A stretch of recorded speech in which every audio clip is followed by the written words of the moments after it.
नहीं संपद कंफर्म नहीं सर होएगा होएगा। ओके सर ठीक है डन। अच्छा देखो तो बेसिकली जीएसटी जीएसटी पढ़ना है ना सर। तो sir goods and service tax मैं अभी जस्ट जीएसटी फ्रेशली स्टार्ट किया। प्रीवियस लेक्चर्स में मैंने इंट्रोडक्शंस में जीएसटी का बैकग्राउंड डिस्कशंस किया। आज मैं आपको जीएसटी के रिगार्डिंग कुछ प्रैक्टिकल क्वेश्चंस भी करवाऊंगा। ठीक है जीएसटी रिलेटेड कुछ प्रैक्टिकल क्वेश्चन भी करना है और साथ में yes good evening Diyakshi. Good evening sir. Good evening sir. आज कुछ प्रैक्टिकली देखना है जीएसटी कैलकुलेशंस भी देखना है और फिर उसके साथ साथ जीएसटी रिलेटेड इंट्रोडक्शन लेवल से काफ़ी इंपॉर्टेंट क्वेश्चंस भी होता है मैं उसको भी डिस्कस करूँगा। कुछ example questions practical questions as well as provisions. जैसे कि आप सबको पता है सर कि लॉ है। ठीक है मतलब GST is what GST is a law है ना। तो जीएसटी देश में इनडायरेक्ट टैक्स को चलाने का एक बहुत ही इंपॉर्टेंट लॉ है। गवर्नमेंट ऑफ इंडिया जीएसटी से बहुत अच्छा रेवेन्यू कलेक्शन करता है और करना चाहता भी है ना। और सिर्फ गवर्नमेंट ऑफ इंडिया नहीं state government is also here. तो government of India as well as our state parts सबका रेवेन्यू कलेक्शंस का एक बहुत बड़ा हिस्सा जीएसटी या इनडायरेक्ट टैक्स से होता है। तो इसको पढ़ना स्टूडेंट के लिए जितना इम्पोर्टेंट है इससे भी ज्यादा इम्पोर्टेंट गवर्नमेंट के लिए है। आप समझ रहे हो सर क्यों गवर्नमेंट चाहता है कि आप जीएसटी पढ़े और फिर लोगों से जीएसटी कलेक्ट करे। ठीक है अगर कोई जीएसटी फाइल नहीं करता है तो उसको जबरदस्ती जीएसटी फाइल करवाए। ठीक है ऑब्वियसली एज पर रूल्स। ठीक है जिसके लिए जरूरी नहीं है उसको करने का जरूरत नहीं है लेकिन जो जिसके लिए मैंडेटरी है पर फिर भी वो नहीं करता। तो as a GST practitioner as a chartered accountant as a company secretary as a cost accountant आपका क्या दायित्व बनेगा। उसको बोलो जीएसटी फाइल करने के लिए। जीएसटी फाइल करेगा तो गवर्नमेंट को भी अच्छा। जीएसटी फाइल करेगा तो लोन लेने में सुविधा बिजनेस को ग्रो करने में सुविधा और बिजनेस को लीगल करने में सुविधा। ये बात है ना सर। तो बेसिकली यही कॉन्सेप्ट है। तो that is the reason sir जिसके कारण हम लोग जीएसटी पढ़ने के लिए इकट्ठा हुए और सीएससी में भी इस काम के लिए बहुत ज्यादा जाने जाते हैं है ना। GST tax GST preparer tax preparer या जीएसटी प्रैक्टिशनर्स। ठीक है तो चलो सर ऐसे तो इंट्रोडक्शन में आपको ऑलरेडी दे दिया था। आज मुझे थोड़ा सा आपको और डिटेल्स में लेके जाना है। ठीक है मैं स्क्रीन शेयर करता हूँ। देखो तो जीएसटी इसका इंट्रोडक्शन में ही मैं थोड़ा सा एडवांस लेवल में जाऊंगा। ठीक है इंट्रोडक्शन तो दे दिया था जीएसटी है क्या जीएसटी इनडायरेक्ट टैक्स और डायरेक्ट टैक्स में क्या फर्क है। जीएसटी आने से पहले हमारे देश में इनडायरेक्ट टैक्स का सिस्टम कैसा था और उसमें वैट सीएसटी मतलब कौन सा टैक्स को मार्च करा के सबसम करा के जीएसटी में कन्वर्ट किया गया और नाम दे दिया गया वन नेशन वन टैक्स। मैं आपको और एक इंटरेस्टिंग चीज कराया जीएसटी का जर्नी। हाँ ये भी मैंने लास्ट वीक डिस्कस किया कि जर्नी ऑफ जीएसटी सर इतना आसानी से इंडिया में जीएसटी नहीं आया सर। इतना इजीली इंडिया में जीएसटी इंट्रोड्यूस नहीं हुआ है। जीएसटी आते आते बहुत पापड़ बेलना पड़ा सर। 2000 2000 से मतलब from the time of Atal Bihari Vajpayee. ठीक है देन एनडीए गवर्नमेंट मतलब बीजेपी गवर्नमेंट एनडीए ओवरऑल। ठीक है अटल बिहारी वाजपेयी जी के समय से जीएसटी को लाने के लिए काम चल रहा है 2000। और ये जीएसटी आया कब 2014 में। एक बात तो समझ में आ ही रहा है सर कि कोई भी पर्टिकुलर लॉ अगर देश में एप्लीकेबल करना है तो गवर्नमेंट स्ट्रांग होना बहुत जरूरी है। स्ट्रांग गवर्नमेंट हमेशा देश के अंदर रूल्स रेगुलेशंस लॉ को ऑपरेट कर पाता है और उसी का नतीजा है 2000 में भी बीजेपी गवर्नमेंट नहीं कर पाया था बिकॉज एनडीए स्ट्रांग नहीं था मतलब मेजर नहीं था। ठीक है जैसे आज बीजेपी बहुत ज्यादा मेजर है उसमें एनडीए था। एनडीए में बीजेपी का मेजर होना जरूरी था तो इसलिए सोचा तो गया था बट उस हिसाब से हो नहीं पाया। बीच में कांग्रेस सपोर्टेड जो भी सरकार बना है 2006 2014 2010 ठीक है मनमोहन जी का सरकार था। लेकिन मनमोहन सिंह जी के सरकार में मतलब basically UPA and Congress supported government में मेजोरिटी तो कांग्रेस का था ही नहीं। ठीक है अलग अलग रीजनल पार्टी के साथ मिलजुल के बात चल रहा था। तो जब तक एक गवर्नमेंट मेजर नहीं होता ना बिल पास करना कॉन्स्टिट्यूशन में बिल पास होता है ना सर ये सब बिल पास करना एक्ट बनना मुश्किल हो जाता है। तो ये रीजन था कि देश के अंदर जीएसटी पास होते होते 2000 से 2017 लग गया सर। 2017 लास्ट में जाके 2017 के 1 जुलाई में जीएसटी देश भर में चालू हुआ और कश्मीर में चालू होते होते 8 जुलाई, मतलब एक हफ्ता बाद। ठीक है, वो कश्मीर में हमेशा कुछ प्रॉब्लम रहता है। ठीक है, कश्मीर का प्रॉब्लम जानते हैं ना आप लोग, सेपरेटिस्ट का प्रॉब्लम। ठीक है, फिर कुछ एंटी इंडिया मूवमेंट चलता है कश्मीर पे। ठीक है, भारत तेरे टुकड़े होंगे। ठीक है, भारत को टुकड़ा करने के लिए कुछ लोग ना बेड़ा उठा के रखा है। ठीक है, लेकिन उसको भी चुप करवाया जाता है सर, उसमें कोई प्रॉब्लम नहीं है। ठीक है, सेपरेटिस्ट तो हमेशा से रहेगा, लेकिन सेपरेटिस्ट को ज्यादा आवाज करने नहीं देना चाहिए। ठीक है, नहीं तो ना 2-2 मिनट में सब टुकड़ा हो जाएगा, सब टुकड़ा हो जाएगा। कुछ दिन से बंगाल में भी कुछ लोग सेपरेट करना चाहते हैं, बंगाल का एक हिस्सा, पता है आप लोगों को? उसका नाम है सर काम, मतलब कामरूप डिविजन्स बोल के, जैसे वो पुराने जमाने में आसाम का पार्ट था। मतलब हमारा उस जगह का नाम याद नहीं आ रहा, बेसिकली वो नॉर्थ बंगाल का एक हिस्सा है। वो बोल रहे हैं कि वो इंडिया से ही अलग होगा। आपको क्या बताऊं मैं, इंडिया से ही अलग हो जाएगा। मतलब इस तरह से अगर हर कोई बोलेगा कि हम इंडिया से अलग, वो इंडिया से अलग, तो फिर भारत क्या रहेगा? ऐसा नहीं चलता है सर, ऐसा नहीं चलता। ये सब लोगों को ना चुप कराना चाहिए। ठीक है, अब आगे देखो। बेसिकली वोट बैंक का पॉलिटिक्स करने से ही दिक्कत। वोट बैंक पॉलिटिक्स को साइड करो और डेवलपमेंट पॉलिटिक्स और कॉन्स्ट्रक्टिव पॉलिटिक्स में बात करो, बात बनेगा। वोट बैंक पॉलिटिक्स में दिक्कत। अच्छा, तो जीएसटी जैसा एक देश का फाइनेंशियल मैटर में इतना टाइम लग गया, तो बाकी मैटर में कितना टाइम लग सकता है? ठीक है सर। तो सर आज क्या बताऊंगा? सर आज मैं आपको जीएसटी का कैलकुलेशन बताऊंगा, जीएसटी का कॉन्सेप्ट में मैं बात करूंगा। ठीक है, वैट और जीएसटी में फर्क क्या है वो भी बताऊंगा, कि पहले जब वैट सिस्टम हुआ करता था 2017 से पहले भी इंडायरेक्ट टैक्स था, है ना, लेकिन उस टाइम पे वैट हुआ करता था, वैल्यू एडेड टैक्स। अब वैल्यू एडेड टैक्स से जीएसटी क्यों लाया गया? तो very important part sir. Concept of GST उसी बेसिस पे बना हुआ है। And after that I will show you कि किस तरह से टैक्स का, मतलब जीएसटी का कैलकुलेशन होता है। ठीक है, फिर एक इंपॉर्टेंट कॉन्सेप्ट आएगा, need for GST in India. Sir आखिर वैट में प्रॉब्लम क्या था? आखिर वैट में प्रॉब्लम क्या था? फिर कुछ इंपॉर्टेंट क्वेश्चन। ठीक है, कुछ important example and case studies. ठीक है, जो वैट के साथ होता था और जो जीएसटी में चेंज हुआ। ठीक है, फिर मैं आपको, ये तो मैं लास्ट दिन भी बता दिया था कि कौन सा टैक्स जीएसटी में आया, मतलब जीएसटी से पहले क्या था और बाद में क्या हुआ। फिर आपको एक इंपॉर्टेंट चीज जानना है, डुअल जीएसटी। जैसे आप लोग आज भी जानते हो सब कोई, because it's a very practical thing, कि जब भी कोई बिल आता है आपके घर में, कोई प्रोडक्ट आप परचेस करते हो, तो उसमें देखना दो तरह का जीएसटी लिखा होता है नॉर्मली, सीजीएसटी एंड, क्या होता है सर बोलो? CGST and SGST. यार thank you sir, CGST and SGST. और कभी कभी अगर आप देखना कि अगर स्टेट चेंज करके आ रहा है तो एक ही टैक्स मांगता है, दैट इज आईजीएसटी। तो आईजीएसटी बेसिकली वो कॉम्बो है, जब स्टेट चेंज करके आता है, मतलब इंट्रा स्टेट, इंटर स्टेट, मतलब स्टेट चेंज करेगा। से फॉर एग्जांपल मध्य प्रदेश से बंगाल आ रहा है, या महाराष्ट्र से मध्य प्रदेश आ रहा है, या मध्य प्रदेश से महाराष्ट्र जा रहा है, या महाराष्ट्र से वेस्ट बंगाल आ रहा है, या वेस्ट बंगाल से उत्तर प्रदेश जा रहा है, या उत्तर प्रदेश से दिल्ली जा रहा है, दिल्ली से बंगाल आ रहा है, बंगाल से उड़ीसा जा रहा है, जो भी हो। ठीक है, कहने का मतलब है स्टेट चेंज करके जब भी होता है तो उसमें आईजीएसटी लगता है, और जब सेम स्टेट के अंदर हो तो उसमें दो है, डुअल जीएसटी, एसजीएसटी, सीजीएसटी का कॉन्सेप्ट आता है। तो मैं आगे आगे बात करूंगा। और जहां जहां यूनियन टेरिटरी है वहां पर यूटी जीएसटी भी लगता है, एक्सेप्ट दिल्ली वगैरह। ठीक है, दिल्ली में एसजीएसटी सीजीएसटी का ही कॉन्सेप्ट चलता है।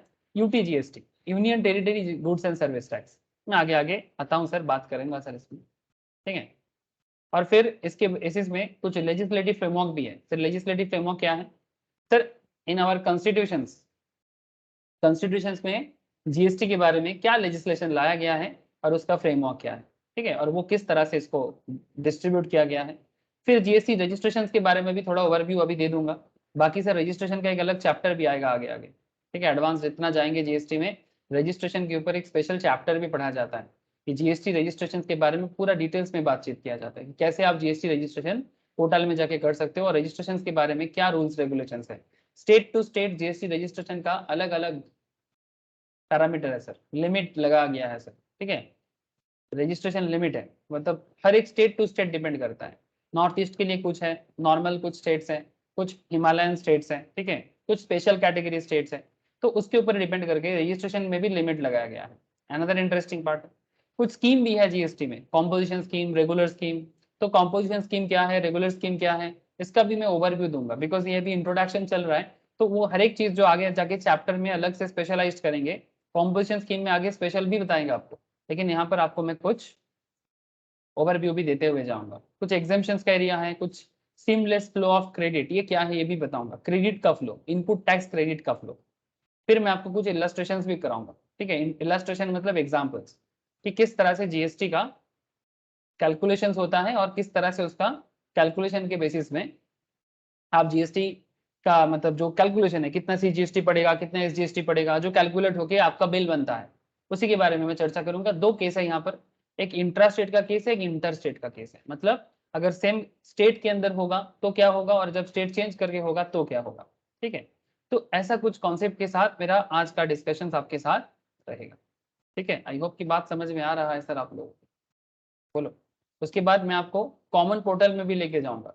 कहाँ लेके जाऊंगा sir, common portal. Sir common portal क्या है बोलो तो, जानते हो कॉमन पोर्टल क्या है? हेलो, कॉमन पोर्टल के बारे में पहले नहीं सुने क्या?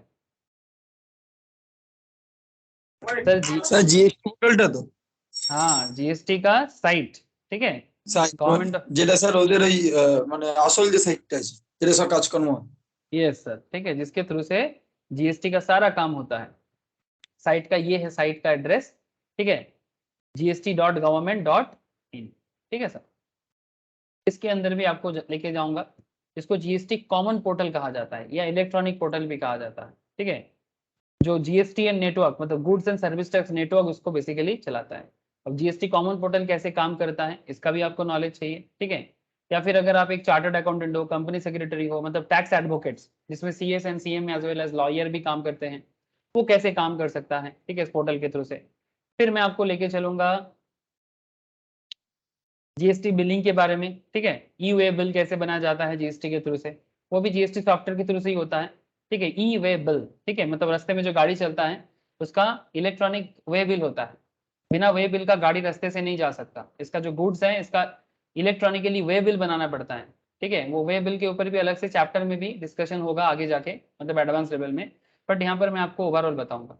फिर एक बहुत इंटरेस्टिंग पैटर्न है सर, जीएसपी या एएसपी, गुड्स एंड जीएसटी सुविधा प्रोवाइडर्स, ठीक है, ये कैसे काम करता है, ठीक है, जीएसटी सुविधा providers, very important part sir. तो इस तरह से जीएसटी का, अच्छा उसके साथ साथ कॉम्पेंसेशन सेस, ठीक है। फिर आपको मैं GST tax on goods and service, ठीक है, ये कुछ इंपॉर्टेंट और कुछ कनेक्टेड चीजें हैं जो मुझे आपको थोड़ा सा बताना पड़ेगा। तो अगर देखा जाए तो कंप्लीट डिटेल्स ऑफ जीएसटी ऐसा बोल सकते हैं, बिकॉज इंट्रोडक्शन वही होता है सर जिसमें आपको सारा चैप्टर का समरी समझ में आ जाता है कि आगे जाके जीएसटी में क्या सीखना है और किस तरह से जीएसटी काम करेगा, वो सारा मैटर इंट्रोडक्शन में एक बार आपको मुझे बताना पड़ेगा, ठीक है। और जैसे ये इंट्रोडक्शन भी कंप्लीट हो जाएगा आपको पूरा आइडिया लग जाएगा कि अच्छा सर जीएसटी ऐसे काम करता है। फिर धीरे धीरे हम लोग चैप्टर वाइज जाएंगे, फिर हम लोग supply under GST, exemptions under GST, ठीक है, रजिस्ट्रेशन अंडर जीएसटी, ये सभी चीजें स्पेशल वे में करेंगे, तब जाके और थोड़ा सा उसका डेप्थ में बात होगा सर, ठीक है, या फिर आप ऐसे बोल सकते हो डीप डाइव। चलो सर, तो सर कहानी स्टार्ट करें। Okay sir. अच्छा, जीएसटी का इतिहास के बारे में क्या ख्याल? सर जीएसटी का इतिहास के बारे में ख्याल कुछ ऐसा है, GST is a path breaking indirect tax reform which attempt to create a common national market. Point to be noted sir, GST एक पथ ब्रेकिंग इनडायरेक्ट टैक्स का रिफॉर्म है, ठीक है। इनडायरेक्ट टैक्स का मतलब जो टैक्स हम डायरेक्टली नहीं देते, जो टैक्स लास्ट वीक भी बताया था फिर से बता रहा हूँ, इनडायरेक्ट वे में देते हैं। मतलब हम लोग जब कोई प्रोडक्ट परचेस करते हैं तो इनडायरेक्ट वे से हमसे टैक्स ले लिया जाता है पर हमें पता नहीं चलता। हम लोग मार्केट में जाते हैं, एक साबुन खरीदते हैं, एक मैगी पैकेट परचेस करते हैं या रेस्टोरेंट में खाना खाते हैं, हम जीएसटी का बिल के साथ ही पेमेंट करके आ जाते हैं। सबसे ज्यादा इंपॉर्टेंट है, जैसे एक बिस्किट्स का पैकेट आपके घर में आया, कोई भी पैकेजिंग प्रोडक्ट्स आपके घर में आता है, उसमें देखिएगा पैकेट के पीछे लिखा होता है इंक्लूसिव ऑफ ऑल टैक्सेस, और उसमें जीएसटी आप ऑलरेडी भर दिए। अगर आपको कोई पूछता है कि भाई एक मैगी पैकेट का दाम बताओ, क्या दाम है बोलो, एक मैगी पैकेट का दाम 10 रुपए। हाँ बोलो। 10 रुपए है। 10 टका नहीं, आज के डेट में 12 टका है सर। 12 रुपीज है ना रे, 10 रुपीज पैकेट चला गया। सर 14 रुपीज होएगा सर। 14 रुपीज, मैं और थोड़ा पीछे रह गया। चलो मैं और पीछे रह गया। 14 रुपीज एक मैगी के पैकेट का दाम। अच्छा, एक 14 रुपीज में जीएसटी है कि नहीं है?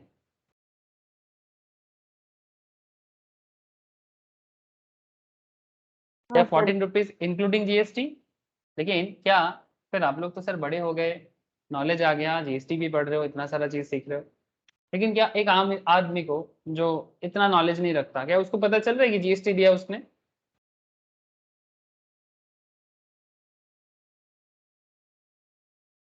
हम्म, क्या उसको नॉलेज लगता है सर उसने जीएसटी दे दिया? जैसे मानो एक बेगर, वो भी जीएसटी देता है। बेगर भी जीएसटी देता है सर। मतलब मेरा कहने का मतलब है,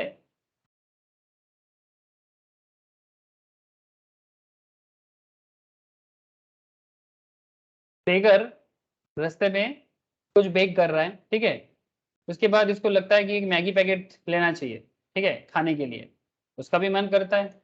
ये देखो सर, आजकल बेगर यूपीआई पेमेंट भी लेता है, देख रहे हैं? हाँ सर, बेगर के पास भी आजकल यूपीआई कोड है, वो भी यूपीआई के थ्रू से पेमेंट लेता है। तो ये यूपीआई के थ्रू से अगर पेमेंट ले सकता है, दैट मीन्स यू अंडरस्टैंड कि वो मैगी पैकेट भी आराम से परचेस करेगा। जब मैगी पैकेट वो परचेस करेगा तो वो भी जीएसटी दिया ना सर। हेलो,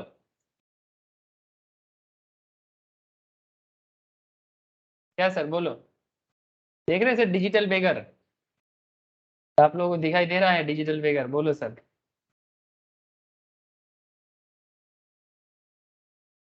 अरे हाँ या ना? हाँ सर। ठीक है, तो ये भी जब मैगी का पैकेट परचेस करेगा तो ये भी जीएसटी देगा। लेकिन क्या बेगर बेगर good evening sir. Yes, good evening Rishabh, good evening Navneel, good evening. ठीक है, पॉइंट इज दैट बेगर भी जीएसटी देता है। तो जीएसटी क्या हो गया?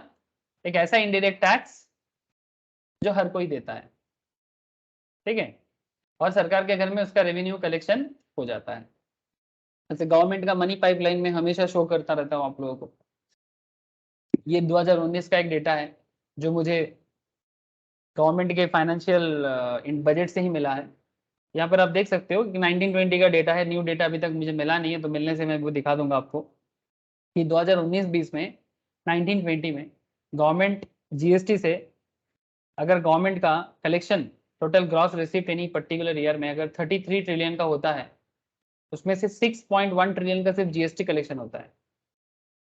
इनकम टैक्स 5.5 ट्रिलियन का, कॉर्पोरेट टैक्स मतलब कंपनी टैक्स 6.1 ट्रिलियन का, ठीक है। तो ये टैक्सेशन गवर्नमेंट का रेवेन्यू का मेन सोर्स है सर।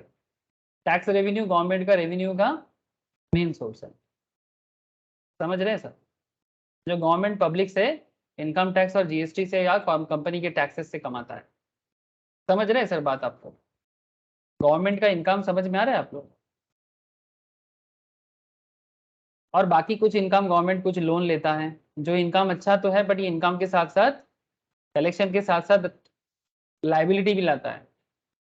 गवर्नमेंट के पास पैसा तो आ जाएगा, बट साथ में इसका इंटरेस्ट भी भरना पड़ता है। सिक्योरिटी अगेंस्ट स्मॉल सेविंग्स कुछ है, डिविडेंड वगैरह भी कुछ कमाता है, और कुछ नॉन टैक्स रेवेन्यू की गवर्नमेंट का होता है, जैसे कि जो बिजनेस वगैरह गवर्नमेंट चलाता है वहाँ से, ठीक है, लाइक एलआईसी वगैरह से, गवर्नमेंट कंपनीज वगैरह से, जो भी रेवेन्यू जो लॉस मेकिंग नहीं है, जो प्रॉफिट मेकिंग है, ऑयल बिजनेस, जो पेट्रोल वगैरह का बिजनेस चलता है, वहाँ से गवर्नमेंट का इतना हिस्सा आता है। तो इतना तो आपको समझ में आ रहा है कि गवर्नमेंट का मैक्सिमम हिस्सा, मतलब ऑलमोस्ट 70% गवर्नमेंट टैक्स से ही इनकम करता है, द बिग सोर्स। और बाकी हिस्सा इधर उधर करके उसमें कुछ लाइबिलिटी भी क्रिएट हो जाता है। तो आई होप यू अंडरस्टैंड कि कितना इंपॉर्टेंट है GST from your point of view as well as उससे भी ज्यादा गवर्नमेंट पॉइंट ऑफ व्यू, ठीक है। लेकिन सर कुछ गवर्नमेंट इसका भी प्रॉपर यूटिलाइज नहीं कर पाता है। मैं आपको दिखाऊंगा कि किस तरह से कुछ गवर्नमेंट टैक्स के पैसे को लेके मजाक चल रहा है? देखना चाहते सर? आर्टिकल मिल जाए तो मैं दिखाऊंगा अभी, ठीक है? कि सर पब्लिक का पैसा को लेके किस तरह का मजाक चल रहा है। मतलब पब्लिक का पैसा है, टैक्स कलेक्शन तो हुआ, किसका पैसा है टैक्स का कलेक्शन? पब्लिक का पैसा है ना। हाँ, चलो मैं आपको दिखाता हूँ। बीमारू स्टेट के बारे में जानना चाहते हो? न्यू बीमारू स्टेट्स, बीमारू स्टेट्स, कुछ न्यू स्टेट आया है सर जिसमें वो बीमारू बन जा रहा है। मैं इसका आपको बताता हूँ। मतलब इतना ज्यादा कर्जा है तभी ना बीमारू बोलेंगे सर। आप मेरा बात समझे सर? इसमें एक न्यू डेटा आया है गवर्नमेंट का कि उसमें किसके किसके पास ज्यादा डेब्ट है, ठीक है? ऐसे लिखने से ज्यादा अच्छा रहेगा, डेब्ट burden Indian states. 5 states need to take steps to stabilise डेब्ट लेवल्स। देखो सर, ये आरबीआई का कहना है, रिसेंटली ये आरबीआई ने डिक्लेयर किया। देख लो 5 स्टेट्स जिसके बारे में गवर्नमेंट का कहना है कि इनको डेब्ट बर्डन को कम करना चाहिए। सर नाम जानना चाहते कि नहीं चाहते? बोलो। जिसके ऊपर कर्जा बहुत है, ऐसा 5 स्टेट, ऐसे तो ओवरऑल 10 है, बट सबसे खतरनाक सिचुएशन में 5 स्टेट्स है। नाम जानना? 5 स्टेट्स। हाँ बोलो सर। कोई कुछ कहना चाहते हो? नहीं ऐसे ही। हाईली स्ट्रेस स्टेट्स आर, सबसे ज्यादा स्ट्रेस किसके ऊपर है? Bihar, Kerala, Punjab, Rajasthan and West Bengal. RBI study on state finance release last week, ये लास्ट वीक ही निकला है सर। मैं इसीलिए आपको करंट अपडेट भी दे रहा हूँ, फाइनेंशियल अपडेट है, जान लेना चाहिए। हो सके आपको पहले से पता हो, अगर ना पता तो पता कर लो। Bihar, Kerala, Punjab, Rajasthan and West Bengal highly stress states में है अभी, ठीक है? मतलब इतना स्ट्रेस है कि आप इसको बीमारू अगर बोलोगे तो गलत नहीं बोलोगे, ठीक है? अगर इसको बिहार तो पहले से ही बीमारू में था, ठीक है? राजस्थान भी बीमारू में एक टाइम पे था, बट आज भी इसका हालत ठीक हो गया था बीच में, लेकिन वापस बैड मैनेजमेंट हो रहा है सर स्टेट को लेके, ठीक है? गलत हाथ में चला गया स्टेट, तभी प्रॉब्लम बढ़ रहा है। केरला भी प्रॉब्लम में बहुत ज्यादा। पंजाब तो सर सोना, मतलब गोल्डन पंजाब क्या कर रहा है? गोल्डन पंजाब का हालत, आधा से ज्यादा यूथ तो नशाड़ी गंजाड़ी बन गया, और गलत सलत लोग जो इंडिया को अलग, वहां पर भी सेपरेटिस्ट चल रहा है। समझ रहे हो स्टेट का अंदर का मतलब सोशल रिफॉर्म खराब होने, मतलब रिफॉर्मेशन ना आने से क्या होता है? खालिस्तानी मूवमेंट चला रहे पंजाब के अंदर, पाकिस्तान के साथ मैच करके खालिस्तान बनाएगा, इंडिया से अलग होना चाहता है। ऐसा ऐसा काम करेगा तो क्या बनेगा? दिन दहाड़े खालिस्तानी मूवमेंट चल रहा है, भारत से अलग होना है। समझ रहे सर? और पश्चिम बंगाल के बारे में क्या बताऊं मैं आपको? अब मेन रीजन क्या है sir? What is the main reason? RBI का क्या कहना है? सर फ्री में चीज देना बंद करो। गवर्नमेंट जो इतना इनकम करता है, ये जो रेवेन्यू गवर्नमेंट इनकम करता है, उसमें स्टेट को भी जाता है सर, है ना? उसी स्टेट गवर्नमेंट भी उस पैसे को लेके क्या करता है? जीएसटी को लेके क्या करता है गवर्नमेंट? जीएसटी हो, इनकम टैक्स हो, कॉर्पोरेट टैक्स हो, जो भी इनकम गवर्नमेंट करता है उसको गवर्नमेंट डेवलपमेंट के काम पे लगाता है। तो फिर बिहार, पंजाब, केरला, यहाँ पर हुआ क्या है? राजस्थान, मतलब यहाँ पर क्या हुआ है? कुछ लाइन पे और भी है जिसमें आप देख सकते हो, आंध्रा भी लाइन पे है, झारखंड भी है, मध्य प्रदेश भी है, उत्तर प्रदेश भी है, हरियाणा भी लाइन में है, ठीक है? बट सर इसमें आंध्रा, मैं आपको बता रहा हूँ, रिकवर कर लेगा। झारखंड का कहना मुश्किल है, गलत हाथ में है। मध्य प्रदेश समय बताएगा। उत्तर प्रदेश, इसका थोड़ा पॉपुलेशन प्रेशर ज्यादा है और यहाँ पर कुछ और मुश्किलें भी हैं, ठीक है? उत्तर प्रदेश बहुत ज्यादा मुश्किल में है, इसको थोड़ा समय देना पड़ेगा। लेकिन फिर भी मैं तो सोच रहा था कि उत्तर प्रदेश और जैसे स्टेट को टॉप 5 में आना चाहिए था, बट नहीं सर, वो टॉप 5 में भी नहीं है। हरियाणा जैसे स्टेट को तो नहीं आना चाहिए था, बट ये कैसे आ गया? अगेन मिसमैनेज हो रहा होगा। अब मेनली प्रॉब्लम क्या है कि जरूरत से ज्यादा सब्सिडी चल रहा है सर, जरूरत से ज्यादा सब्सिडी। फ्री कार, फ्री में बस सर्विस, फ्री में वाटर सर्विस, मतलब हाँ सर ऐसा ही चल रहा है। अब इतना फ्री बांटेगा तो दिक्कत बढ़ जाएगा। श्रीलंका का हालत देख रहे हैं ना आप लोग? श्रीलंका का हालत देख रहे हैं ना? पाकिस्तान का हालत देख रहे हैं ना? ऐसा फ्री फ्री वाला कॉन्सेप्ट भी जिंदगी मतलब खतरनाक हो सकता है, खतरनाक हो सकता है ऐसा कॉन्सेप्ट में। मतलब फिर सेंट्रल गवर्नमेंट को अलग पैकेज देके इनको बचाना पड़ेगा। स्टेट तो कुछ भी कर रहे हैं, हाँ यहाँ पर फ्री में वो चीज, वहां पर फ्री में वो चीज। अरे भाई इतना फ्री दोगे तो फिर लोग काम धंधा नहीं करेगा, लोगों का इनोवेशन खत्म हो जाएगा। इसको पॉलिटिक्स नहीं कहते इसको डिस्ट्रैक्शन कहते हैं, ठीक है, डिस्ट्रैक्शन कहते हैं। ये खत्म हो जाए सर, और कुछ नहीं हो रहा है, ठीक है। न्यू डेटा था, मैं सोचा कि एक बार आप लोगों से शेयर करना चाहिए कि स्टेट का सिचुएशन अच्छा नहीं जा रहा है। पंजाब सबसे खतरनाक हालत में है, और बाकी तो 4 तो खतरनाक है ही, ठीक है। बिहार में क्या बताऊं, देखो आप क्या कर रहा है बिहार का यूथ। हाँ, देश का संपत्ति को नष्ट कर रहा है बैठे बैठे, कोई काम धंधा नहीं, लोगों का ऑटो जला दे रहा है, मेहनती लोगों का ऑटो तक जला दे रहा है, गलत पॉलिटिशियंस के भड़काओ में आके, कोई मतलब नहीं है। जो भी हो, आई होप यू अंडरस्टैंड कि जब देश में परेशानी बढ़ता है ना, तो परेशानी इस तरह से नजर आता है।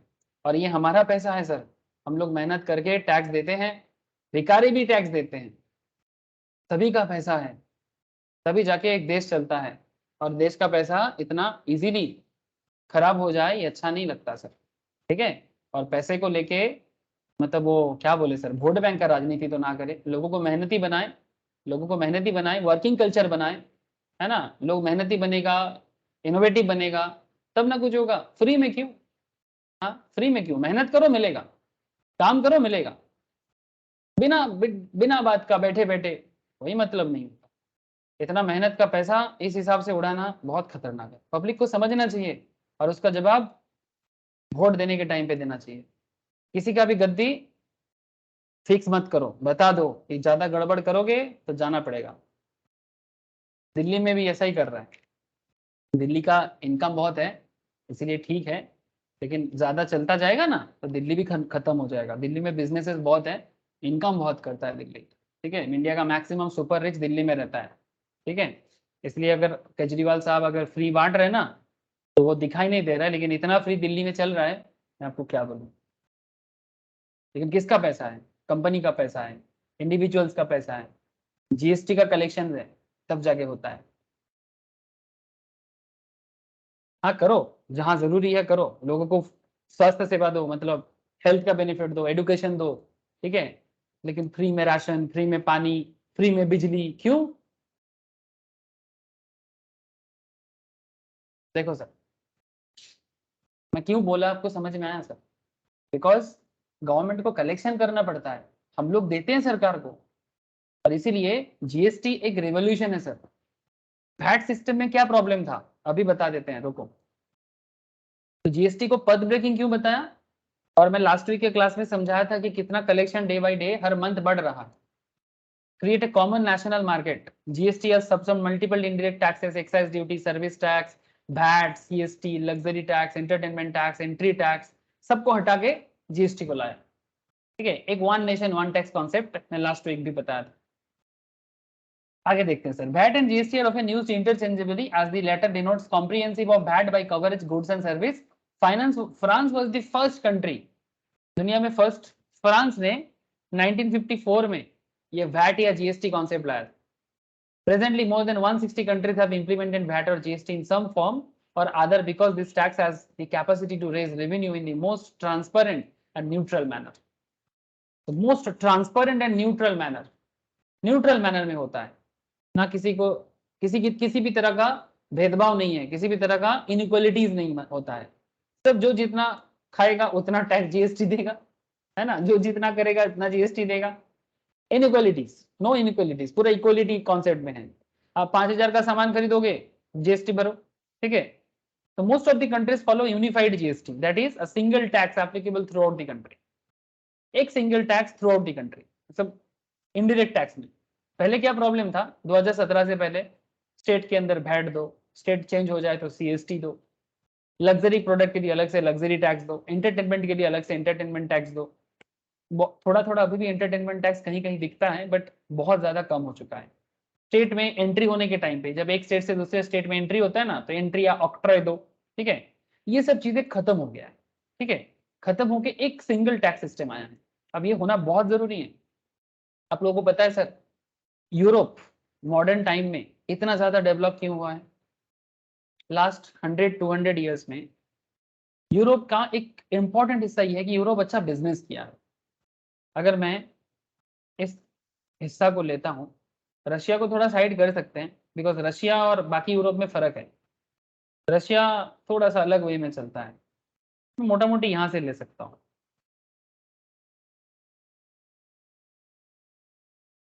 ये भी था बट ये अलग हो गया, इंग्लैंड यूरोपियन यूनियन से अलग हो गया, पर ठीक है, उसको ब्रिटेन एग्जिट के नाम से कहा जाता है, ब्रेक्सिट। ठीक है, ब्रिटेन का economy day by day deteriorate कर रहा है, तो यूरोपियन यूनियन में रहने के लिए ना यूरोपियन कंट्रीज को बहुत ज्यादा मेंबरशिप पैसा भरना पड़ता है। ठीक है, तो इसके चलते थोड़ा दिक्कत जिसको भी हो रहा है वो यूनियन से हट सकता है, लेकिन वो अलग बात। मैं जिस पॉइंट में बेसिकली आपको फोकस कराना चाहता, लास्ट 100-200 ईयर्स में दुनिया में सबसे ज्यादा डेवलप कंटिनेंट क्या है? Please tell me, last 100-200 years में सबसे ज्यादा डेवलप कंटिनेंट यूरोप, यस और नो? बोलो सर एक बार, हाँ या ना? अरे बोलो sir, economically develop, financially develop Europe है या नहीं सबसे ज्यादा? हाँ सर। है ना? अब इसके पीछे का सबसे बड़ा कारण क्या है जानते हो? इसके बड़े पीछे का सबसे बड़ा रीजन है इनका बिजनेस डेवलपमेंट। और बिजनेस को डेवलप करने के लिए जो भी सिस्टम जरूरी है, जिसमें जीएसटी या VAT system one of the important. अगर आप जरूरत से ज्यादा मतलब एक पर्टिकुलर मैटर के लिए हजार हजार अलग अलग डिपार्टमेंट बना के रखोगे, मुश्किल है। जैसे यूरोप जैसे डेवलप किया ना, हम भी डेवलप कर सकते हैं। जैसे आपको मैं बताऊं, फ्रांस से आपको अगर इटली जाना है ना, आप इजीली जा सकते हो, बट भारत से बांग्लादेश इजीली नहीं जा सकते। अगर आपको जर्मनी से पोलैंड जाना है, आप इजीली जा सकते हो, गुड्स लेके भी, गुड्स ट्रक भी होता है ना, जर्मन का बॉर्डर का पोलैंड बॉर्डर को इजीली क्रॉस कर देगा। कंट्री है फिर भी क्रॉस कर देता है, बिकॉज एक सिंगल टैक्स सिस्टम, एक single currency system, European currency होता है ना, यूरो कहा जाता है। ठीक है, तो ये लोग ना एक यूनिक पैटर्न पे अपने आप को ना बांधा है। सर यूरोप जितना बड़ा है, हमारा भारत यूरोप का, यूरोप जैसा ही है। इतना सारा कंट्री लेके जैसे यूरोप बना है, उसी तरह से भारत में भी ना बहुत सारा स्टेट्स हैं, उनके बीच में भी एक प्रॉब्लम है। वो प्रॉब्लम को हटाना जरूरी था, और भारत भी एक सिंगल टैक्स सिस्टम पे आना चाहता था, तो भारत भी आया। ये प्रॉब्लम भारत क्यों, एशिया में भी सॉल्व हो सकता है अगर भारत, अफगानिस्तान, पाकिस्तान, ठीक है, जो एक्चुअली पुराना भारत है, ठीक है, श्रीलंका, ठीक है, कंबोडिया, थाईलैंड, ये पुराना भारत वर्ष। ठीक है, अगर आप पुराने टाइम का भारत देखोगे तो यही भारत है, चाइना को छोड़, ये भारत है और ये चाइना। ठीक है, तो अब चाइना के साथ भारत का, पाकिस्तान का, अफगानिस्तान का, साउथ ईस्ट एशिया का इजी कनेक्शन बन जाए ना, बढ़िया रहेगा बिजनेस के लिए। चलो ठीक है, हम लोग तो बन बन पाएंगे कि नहीं पाएंगे ये तो समय बताएगा, कि ये सब हमारा दुश्मनी खत्म होके हम लोग एक डेवलप, जैसे यूरोप बना है वैसे डेवलप एशिया भी बन जाएगा। लेकिन पहले इंडिया को तो बना ले ठीक है, पहले इंडिया को तो बना ले। लेकिन सर बन रहा है, खुशी का बात बताता हूँ मैं, बन रहा है सर। कैसे प्रूफ देंगे आपको? ईज ऑफ डूइंग बिजनेस, ये सब बात मैं ऐसे ही नहीं कह रहा हूँ सर, ये सभी एज पर दी फैक्ट बोल रहा हूँ। वर्ल्ड बैंक का फैक्ट है, इंटरनेशनल मॉनेटरी फंड का फैक्ट है, जो जीएसटी डेवलपमेंट के कारण हुआ है। अगर आप ईज ऑफ डूइंग बिजनेस का रैंकिंग देखोगे तो Bharat currently most probably 63rd rank में है। ठीक है, मैं एक बार आपको दिखा देता हूँ भारत का रैंकिंग। हाँ सर, लेटेस्ट सेंसस में तो 18 रैंक स्किप किया था शायद, इंडिया ने सीधा 18 रैंक जंप किया था। हाँ एक्चुअली वो चाइना ने कुछ मैनिपुलेशन किया, तो इंडिया में ना, इंडिया ने भी उसको इसलिए स्किप किया। बहुत सारा देश अभी स्किप कर रहा है, चाइना डेटा मैनिपुलेट कर रहा है। लेकिन मैं आपको एक बार शो करना चाहता हूँ कि जो डेवलपमेंट दिखा गया है, ठीक है, वो डेवलपमेंट से आप क्या समझ सकते हो और उसके साथ जीएसटी का क्या कनेक्शन है। तो just look at here sir, this is the latest 2000, ये मोस्ट प्रोबेबली 2019 का डेटा होगा, 1920 का, 20 का, ठीक है। 2020 का डेटा है कि इंडिया का business development ranking, ease of doing business, मतलब बिजनेस करना हुआ आसान। अब आप ही बताओ ना, एक प्रोडक्ट सेल करने के लिए अगर आपको 10 जगह टैक्स देना पड़ता है, कैसा लगेगा आपको? हेलो, एक प्रोडक्ट सेल करने के लिए 10 जगह टैक्स, 10 तरह का टैक्स, अगर कस्टमर से भी आपको कलेक्ट करने बोले कि एक 100 रुपीज का प्रोडक्ट सेल करना है, आपको एक बार बोल रहे हैं वैट दो, एक बार बोल रहे हैं CST दो, एक बार बोल रहे हैं सर्विस टैक्स दो, एक बार बोल रहे हैं ऑक्ट्रॉय दो, एक बार बोल रहे हैं एक्साइज दो, मतलब कितना डिपार्टमेंट संभालेगा? अच्छा है ना सर, ठीक है थोड़ा ज्यादा टैक्स बना दो, लेकिन एक सिंगल टैक्स तो दे दो सर। ये तो बहुत पहले सॉल्व हो जाना चाहिए था, 2000 में ही सॉल्व हो जाना चाहिए था जब अटल जी का सरकार बना था, लेकिन क्यों ना बीजेपी का सिंगल गवर्नमेंट नहीं आया था। ठीक है, बाद में कांग्रेस का सरकार बना मनमोहन जी का, वो भी सिंगल गवर्नमेंट नहीं बना पाए, तो नहीं बन पा रहा था सर। सिंगल गवर्नमेंट चाहिए, पावरफुल गवर्नमेंट। बिल पास करने के लिए डेमोक्रेसी में जरूरी है, because we are not China. China में वन पार्टी गवर्नमेंट चलता है, वन पार्टी गवर्नमेंट, बस नेता बदलता है, पार्टी नहीं। हमारे देश में नेता भी बदल जाता है, पार्टी भी बदल जाते हैं, because we are in democracy. ठीक है, ज्यादा साइंटिफिक है सर, डेमोक्रेसी ज्यादा साइंटिफिक है,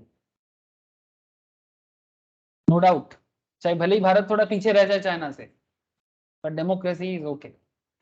अच्छा, एटलीस्ट सोचने का मौका तो मिलता है, बोलने का मौका तो मिलता है। चाइना में तो बोलने का मौका तक नहीं मिलेगा। हमारे देश में कोई कुछ बोल देता है, कुछ लोग आवाज उठाते हैं, तो उसके अगेंस्ट में भी कुछ लोग आवाज उठा देता है। चाइना में कोई कुछ बोल के देखे, वहीं पर जिंदा जला देगा।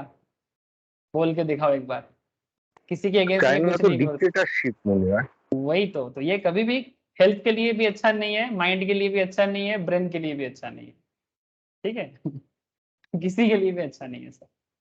आप वो साफ सोचो ना, आप आपके घर पे ही सोचो, आप कुछ कहना चाहते हो बट आपको दबा दिया जाता है, कैसा लगेगा आपको?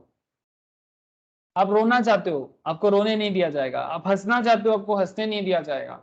आप खेलना चाहते हो, आपको खेलने नहीं दिया जाएगा। जैसा आपका पेरेंट सोचेगा आपको वैसा करना होगा, कैसा लगेगा आपको? China is like that. भले ही उसका पैसा हो, भले ही ज्यादा डेवलप कर रहा हो, ठीक है वो क्रेडिट दे रहे हैं मैं उसको, लेकिन sir not good for health, not good for mind, not good for human beings. ये ह्यूमन बींग का बात नहीं है, ह्यूमन बींग फ्री होना चाहिए ना। अगर जंगल में एनिमल फ्री रह सकता है, तो फिर इंसान क्यों नहीं फ्री रह सकता? कम से कम भारत इतना तो मानता है कि हम फ्री है। तो आप अरबियन नेशंस को देखो या मुस्लिम नेशंस को देखो, यहाँ पर कौन सा रिलीजन प्रैक्टिस करेगा वो पहले से डिसाइड कर लेता है। पाकिस्तान अपने आप को इस्लाम का ही बना दिया। ये अच्छा देश है क्या? कभी हो सकता है कि भाई यहाँ रहना होगा तो आपको इस्लाम का ही फॉलो करना होगा? मिडिल ईस्ट, यहाँ रहना होगा तो आपको इस्लाम को ही फॉलो करना होगा? अरे ऐसा क्यों? थोड़ा फ्रीडम तो रखो। भारत दुनिया में ऐसा एक ही देश है सर, जहां पर इतना सारा लोग अलग अलग कल्चर में जीता है। हाँ भले ही थोड़ा कॉम्प्लेक्सिटीज बढ़ रहा है due to some bad bad peoples, वो अलग बात है, बट कम से कम फ्रीडम तो है। चाइना में तो छोड़ ही दो सर, फ्रीडम के नाम पे डब्बा है। छोड़ो सर, फिर से पॉलिटिकल हो जा रहा है। आ जाते हैं वापस जीएसटी। ठीक है, मतलब कोई भी लॉ देश के लिए बहुत इंपॉर्टेंट होता है, लेकिन अगर वो ईज ऑफ डूइंग देता है तो आपको, जैसे कि मैं आपको ईज ऑफ डूइंग पे भारत का रैंकिंग 63, क्या इंपॉर्टेंस है 63 का? बिकॉज इससे पहले भारत 63 तो छोड़ो, भारत का रैंकिंग 142 में था 4-5 साल पहले। मतलब 2011-12 का बात कर रहा हूँ, 12-13, 142 में था भारत। वहां से लास्ट 5-7 साल में भारत 63 में आया है। It's very good for the country कि कम से कम बिजनेस करने का आसान हुआ सर, इजी हुआ बिजनेस का। तो इसमें जीएसटी एक बहुत बड़ा रोल है, बहुत बड़ा। बिजनेस करना आसान हुआ, जैसे एडमिनिस्ट्रेशन आसान हुआ, सिमिलरली गवर्नमेंट कलेक्शन भी बढ़ रहा है। गवर्नमेंट कलेक्शन भी बढ़ रहा है, जो मैं लास्ट वीक दिखाया था कि किस तरह से एवरी मंथ गवर्नमेंट कलेक्शन बढ़ रहा है। जनवरी, फरवरी, मार्च, अप्रैल, मई, each and every month. Just follow GST का काउंसिल के साइड में जाओ और आप डेटा को निकालो, सारा डेटा मिल जाएगा आपको। Just visit GST council data कि किस तरह से गवर्नमेंट कर रहा है। मतलब देखो सर, एक बात देखो sir, GST government revenue collection का पैरामीटर है, और रेवेन्यू कलेक्शन का पैरामीटर किससे जुड़ा जाता है? बिजनेस से जुड़ा जाता है। बिजनेस अच्छा करेगा तो कलेक्शन भी ज्यादा होगा गवर्नमेंट के लिए, ठीक है, आप यहाँ पर जाके चेक कर सकते हो। ठीक है, जीएसटी रेट्स का क्या कॉन्सेप्ट है। ठीक है, आप अगर बुकलेट लेना चाहते हो, किस प्रोडक्ट का क्या रेट चल रहा है, बहुत इंपॉर्टेंट है। मैं जीएसटी रेट ऐसे तो पढ़ाता हूँ, बट आप जरूर देखें सर, सर्विस रेट क्या चल रहा है। ठीक है, कंपेंसेशन का क्या रूल्स है, जो मैं आपको अभी बताऊंगा कंपेंसेशन के बारे में। ठीक है, सीजीएसटी, एसजीएसटी, यूटीजीएसटी, सभी के बारे में अलग अलग लॉ भी है, आप अलग से पढ़ सकते हो। ठीक है, जो मैं अभी आपको क्लास में करा रहा हूँ उसका भी अलग से दिया हुआ है। और अगर आप हर मंथ का डेटा लेना चाहते हो, GST council press release, state government GST, most probably इसी में मिलता है।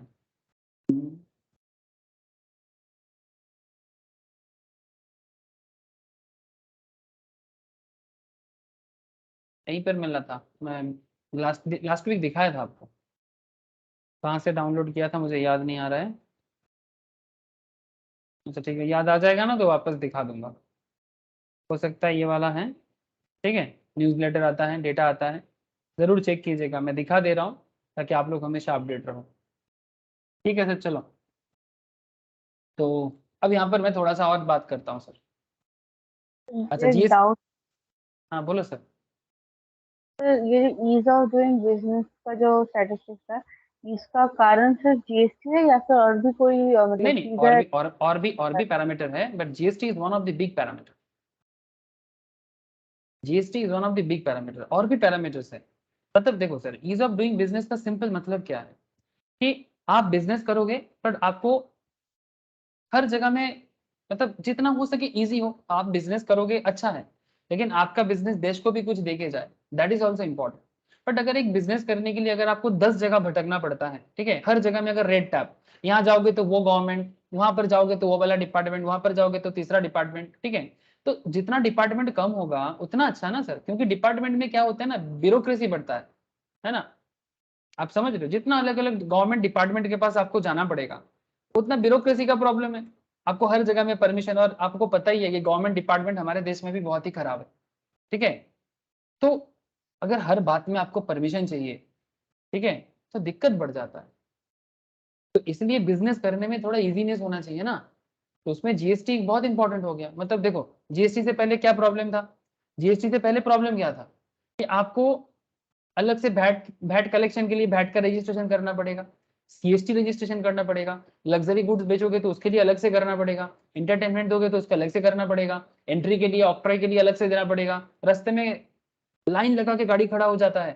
कभी बॉर्डर चेक पोस्ट देखा आप लोगों ने, बॉर्डर चेक पोस्ट कभी देखा आप लोगों ने, जहां पर गाड़ी एक स्टेट से दूसरे स्टेट में कन्वर्ट होता है, लाइन देखा कभी आप लोगों ने, इतना लंबा लाइन पड़ता है ट्रक का कि आप चिंता में पड़ जाओगे कि एक एक ट्रक का तो कभी कभी 2 दिन तक भी लग जाता है बॉर्डर चेक पोस्ट में। मैं आपको दिखा देता हूँ,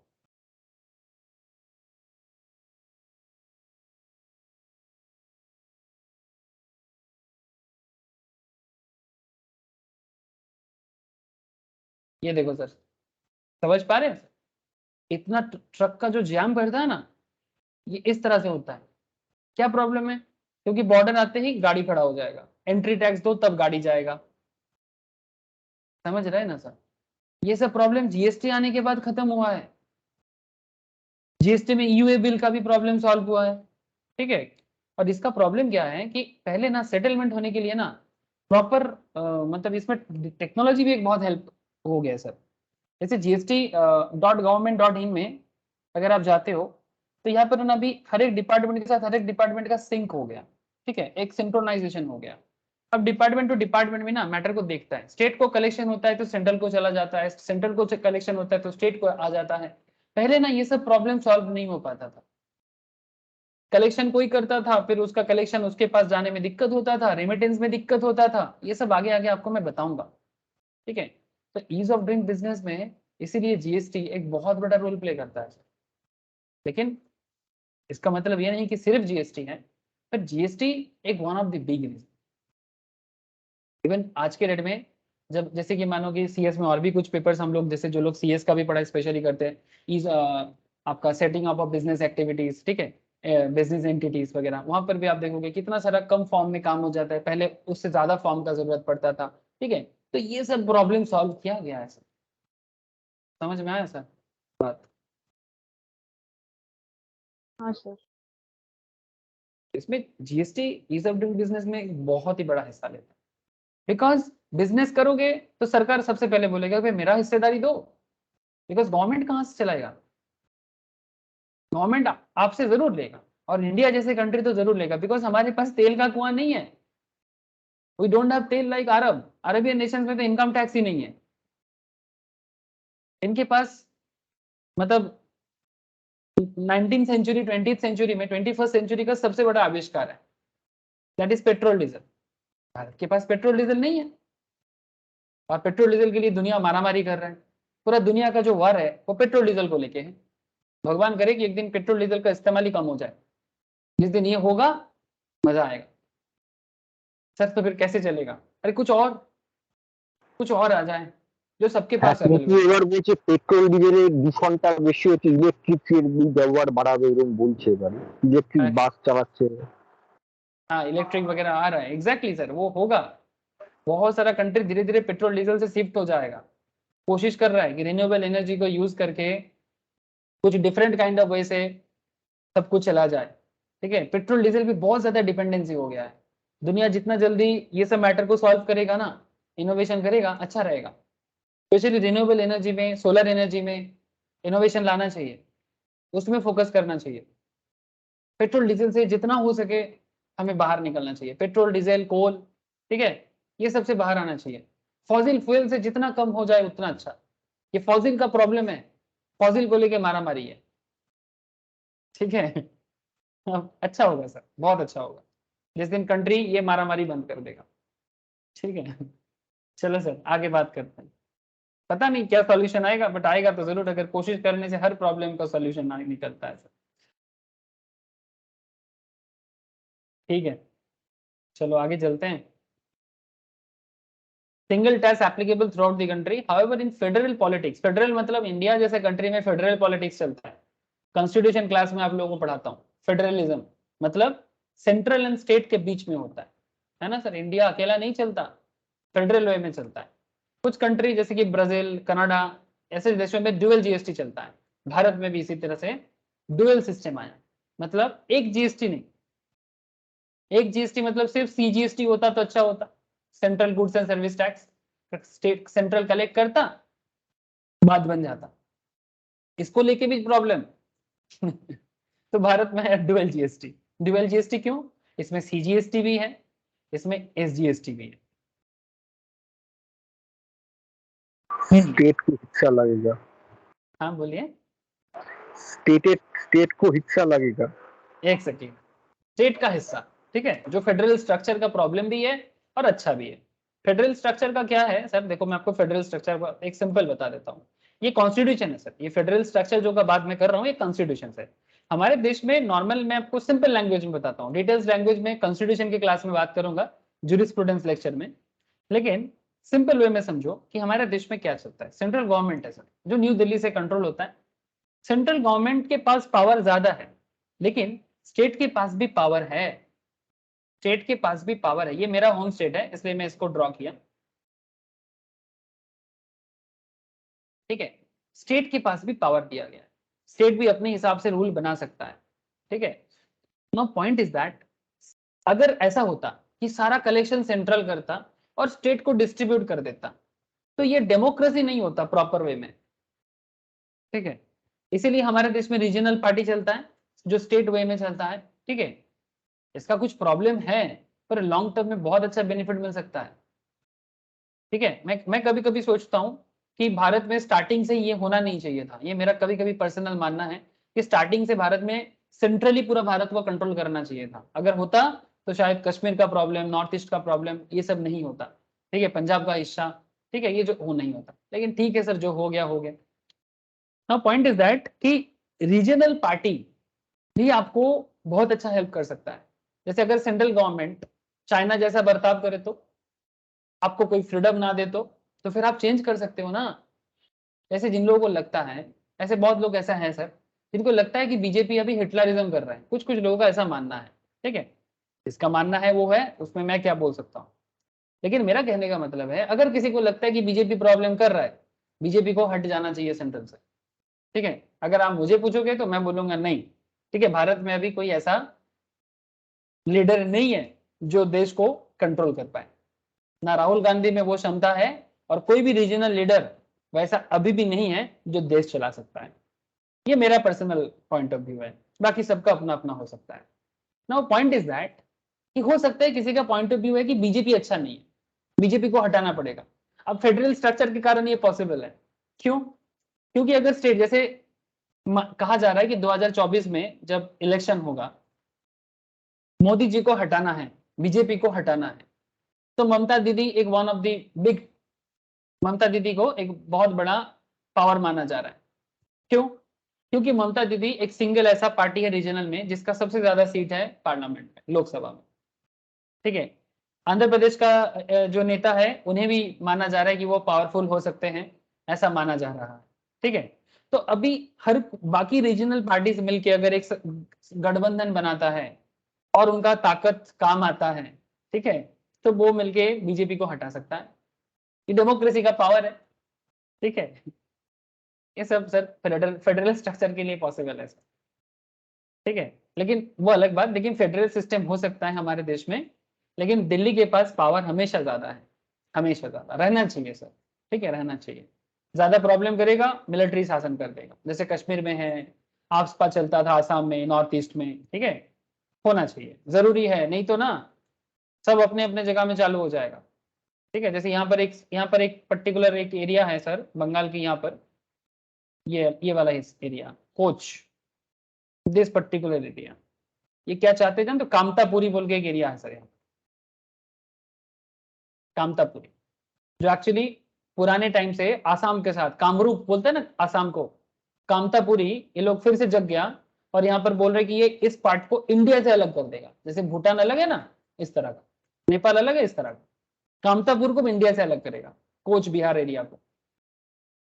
अब क्या बोलेंगे बोलो, मतलब अगर सेंट्रल के पास पावर नहीं होगा तो ऐसे तो हर कोई चालू हो जाएगा कि मुझे अलग कर दो, मुझे अलग कर दो, मतलब रीजनल नेता लोग अपना नेतागिरी चलाएगा, भारत से सबको अलग करेगा।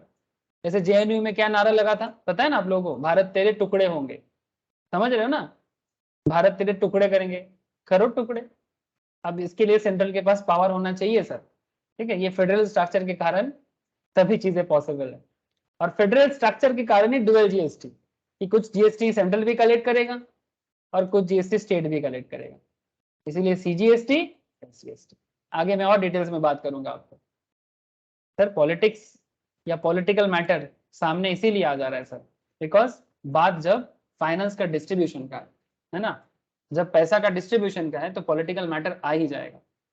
तो ये मॉडल सिर्फ इंडिया में नहीं, ब्राजील में चलता है, कनाडा में भी चलता है, ठीक है। सर टैक्सेशन कंकरेंट लिस्ट में आता है क्या? ये सर कंकरेंट में भी है, ठीक है, यूनियन लिस्ट में भी है, ये लास्ट में बताऊंगा मैं, इसका भी एक पूरा इंटरेस्टिंग एरिया है, तीनों लिस्ट में बताया जाता है। ये देखिए sir,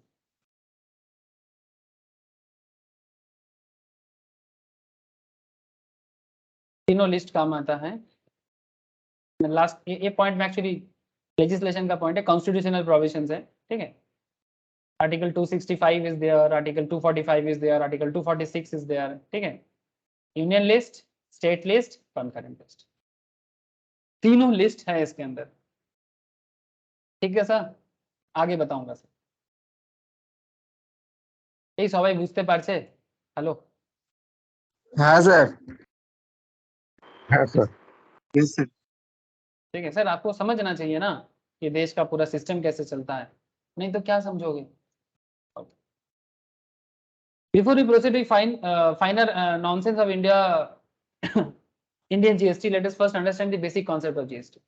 GST is value-added tax levied on supply, that is manufacture or sale of goods and provision of service. Goods manufacture करोगे, सेल करोगे, जीएसटी दो, या फिर सर्विस दोगे, जीएसटी दो, ठीक है। पहले वैट भी उसी तरह से चलता था। वैट और जीएसटी के कॉन्सेप्ट में ज्यादा परिवर्तन नहीं है सर, ठीक है। Concept is almost like same, VAT और जीएसटी सेम थिंग है, लेकिन पहले बहुत सारा अलग अलग टैक्स भी हुआ करता था वैट के साथ साथ, वो हटा के उसको भी जीएसटी करती है। GST offers comprehensive and continuous chain of tax credits.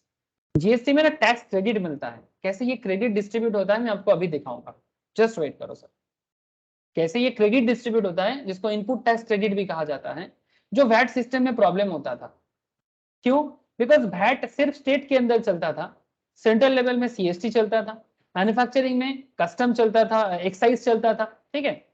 अब ये हर एक डिपार्टमेंट एक दूसरे के साथ कनेक्ट नहीं बनता था, मतलब आप प्रोडक्ट के लिए एक्साइज भी दिए, सीएसटी भी दिए और ऊपर से वैट भी दिए, तो वैट का आईटीसी फिर भी मिल जाता जो स्टेट के अंदर होता था, लेकिन सीएसटी एक्साइज का क्रेडिट मिलना मुश्किल होता था। ये प्रॉब्लम जीएसटी ने सॉल्व किया। कैसे सर? वेट करो सर, समझाऊंगा। एक बहुत बड़ा प्रॉब्लम सॉल्विंग स्किल जो जीएसटी के पास है। हाँ बोलो सर। ये वाला पार्ट समझ में नहीं आया। सर बताएंगे सर, अभी मैं बोला नहीं कि क्या वैट का प्रॉब्लम है और क्या जीएसटी का प्रॉब्लम है, मैं आपको अभी बताऊंगा, ठीक है। मैं बस क्रेडिट का जो प्रॉब्लम है, चेन ऑफ टैक्स क्रेडिट्स, ये कैसे काम करता है मुझे आगे बताना है, थोड़ा वेट कर जाओ। पॉइंट अभी इसको ना एक्चुअली प्रैक्टिकली बताना पड़ेगा, ठीक है, तो जस्ट वेट सर। अच्छा, और एक चीज देखो सर, जीएसटी हो या वैट, दोनों सेम वे में काम करता है।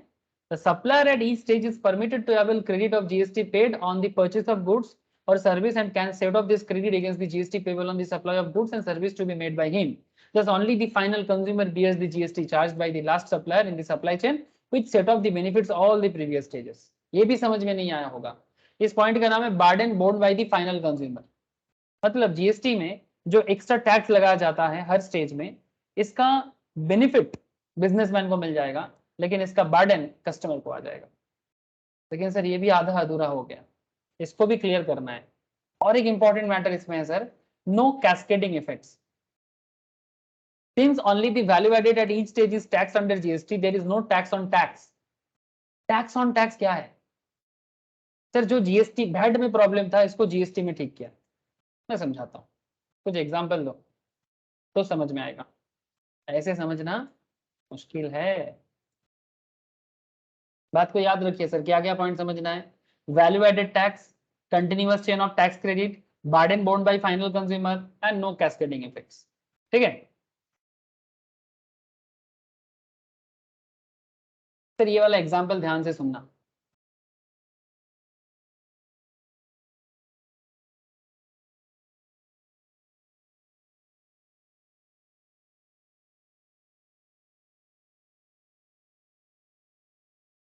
मैं दो एग्जांपल दूंगा, एक एग्जांपल मेरे शॉर्ट नोट्स में भी है और एक एग्जांपल मैं इस मैथ से भी बताऊंगा, तो ध्यान से सुनो क्या प्रॉब्लम सॉल्व कर रहा है। अब इतना देर से आपके मन में जो चल रहा है ना कि सर पहले क्या था और अभी क्या है, 2017 के बाद सारा खेल सॉल्व हो जाएगा, थोड़ा पेशेंस चाहिए।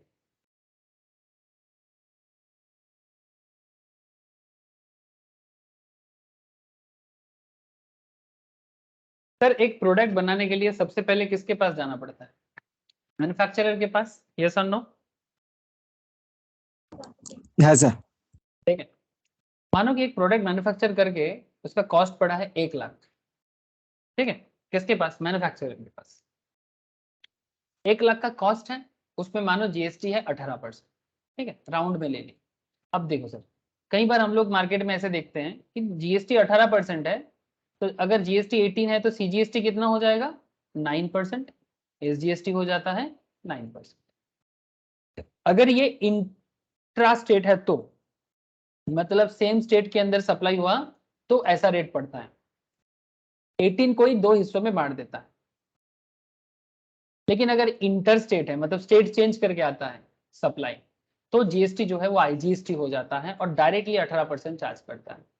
लेकिन वो सब मैटर में हम लोग बाद में जाते हैं, पहले सिंपल कैलकुलेशन देख लेते हैं। कॉस्ट 1 लाख का, जीएसटी 18% का, कितना पड़ जाएगा जीएसटी? 18,000। Okay sir. लेकिन सर ये first stage of product manufacturer, इसके पास कोई क्रेडिट नहीं है, बिकॉज ये तो फर्स्ट टाइम जीएसटी लग रहा है इसका, मतलब कोई पहले का टैक्स इसका नहीं है, ये फर्स्ट टाइम जीएसटी कलेक्ट करेगा। किससे? ये 18,000 मैन्युफैक्चरर को कौन देगा? मैन्युफैक्चरर अपने पॉकेट से थोड़ी ना देगा, मैन्युफैक्चरर ये टैक्स किससे कलेक्ट करेगा सर?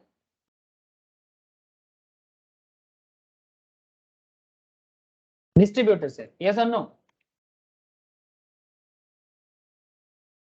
बोलो सर, बात समझ में आ रहा है कि नहीं? 1 लाख का प्रोडक्ट है, जीएसटी 18% है। जैसे ही मैन्युफैक्चरर डिस्ट्रीब्यूटर को सेल करने जाएगा, 18% जीएसटी कलेक्ट करेगा, किससे? डिस्ट्रीब्यूटर से, और फिर गवर्नमेंट के घर में जमा करेगा। ठीक है, लेकिन खेल अभी बाकी है मेरे दोस्त, समझना थी चीजों को। अब इस प्रोडक्ट का कॉस्ट कितना है डिस्ट्रीब्यूटर के लिए? 1 लाख।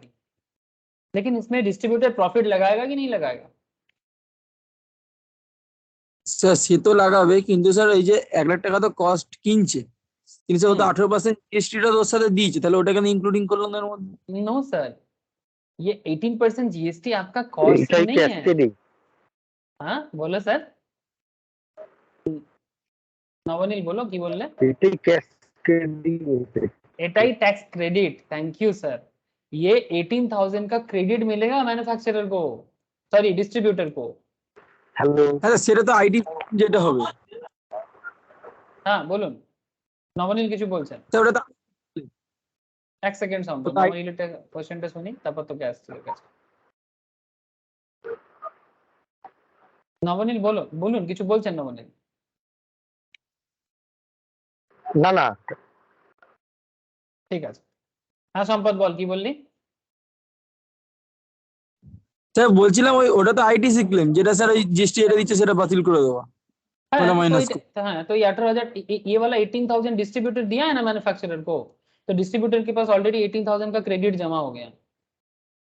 হ্যাঁ गवर्नमेंट এবার के স্যার ওর উপরে এরপর আবার ওর প্রফিট লাগিয়ে যে জিএসটি ক্লেম করবে সেটা থেকে পাবে, সেই 18 টাকাটা মাইনাস করে দেবে সেখান থেকে। हाँ अब वेट कर जा थोड़ा, just wait sir, wait and watch.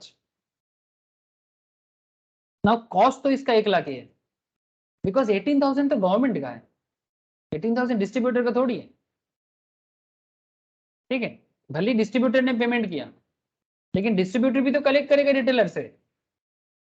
देख खेल देख, कॉस्ट 1 लाख का है, प्रॉफिट 11,200 का है।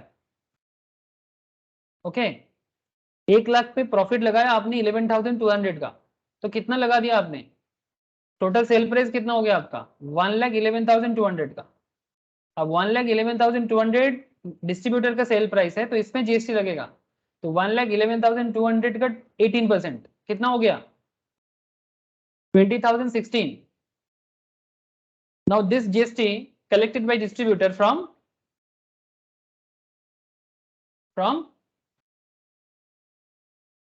retailer। ठीक है, 20,016 रिटेलर से कलेक्ट करेगा जीएसटी। अब गवर्नमेंट बोलेगा कि 20,016 मुझे जमा करो, तब क्या बोलेगा डिस्ट्रीब्यूटर कि गवर्नमेंट 20,016 नहीं जमा करेंगे आपको, क्योंकि मेरे पास ऑलरेडी 18,000 का क्रेडिट है। तो 20,016 से 18,000 का क्रेडिट लेस करेगा, बाकी पैसा सरकार के पास जाएगा। स्टेज बाय स्टेज होता है। ठीक है, अब इसी को बोलते हैं फ्लो। अब सेम थिंग रिटेलर का देखो, रिटेलर के लिए कॉस्ट क्या पड़ेगा? 1,11,200 है ना। रिटेलर के लिए कॉस्ट क्या होगा? 1,11,200। इसमें प्रॉफिट लगाएगा रिटेलर, डिस्ट्रीब्यूटर से थोड़ा ज्यादा लगाएगा, बिकॉज डिस्ट्रीब्यूटर एक साथ बहुत ज्यादा अमाउंट बेचता है, रिटेलर कम अमाउंट बेचता है, इसलिए प्रॉफिट ज्यादा। जैसे अगर मानो गाड़ी का डिस्ट्रीब्यूटर है, कार डिस्ट्रीब्यूटर, जो डिस्ट्रीब्यूटर है वो एक साथ 10 कार एक दिन में बेच देता है, तो रिटेलर का एक महीने में 2 कार 4 कार ऐसे बिकता है ना। तो रिटेलर का सेल कम है तो प्रॉफिट ज्यादा लगाता है, और डिस्ट्रीब्यूटर का प्रॉफिट कम, मतलब सेल ज्यादा है तो प्रॉफिट कम लगाता है। यही डिस्ट्रीब्यूशन, मतलब डिस्ट्रीब्यूटर को आप होलसेलर भी बोल सकते हो, मतलब ये सब ग्रोसरी मार्केट में इसको होलसेलर बोलते हैं, गाड़ी वगैरह में डिस्ट्रीब्यूटर बोलते हैं। হ্যাঁ, এই যে ট্যাক্সের উপর কিন্তু কোনো ট্যাক্স চার্জ হচ্ছে না, এটাকেই তো ক্যাসকেডিং বলছে। না, ট্যাক্সের উপর ট্যাক্স চার্জ হচ্ছে না, এটাকে বলছে no cascading taxes. And cash credit is this part, continuous chain of tax credit. ठीक है, और टैक्स के ऊपर टैक्स नहीं लग रहा है, that means no cascading taxes, मतलब टैक्स के ऊपर टैक्स नहीं लगाया जा रहा है। से फॉर एग्जांपल मैं आपको समझाता हूं, जैसे ये जो, হ্যাঁ হ্যাঁ হ্যাঁ, ठीक है, very good, thank you Navneel, बुझते पारले नवनील आपने। ठीक है, मतलब ये टैक्स अमाउंट के हाँ, ऊपर हाँ, टैक्स नहीं लग रहा है। ठीक है, हमेशा कॉस्ट के ऊपर टैक्स लग रहा है। कॉस्ट प्रॉफिट सेल प्राइस के ऊपर लगेगा, टैक्स अमाउंट को जोड़ के टैक्स नहीं लगाया जाएगा। मतलब ऐसा नहीं कि ये वाला अमाउंट को ऐड करके आप टैक्स लगाओगे, ऐसा नहीं होगा सर। ठीक है, मैं उसको और थोड़ा सा क्लैरिफाई करता हूं आपको, जस्ट वेट सर, कैस्केडिंग में मैं आता हूं सर, जस्ट वेट।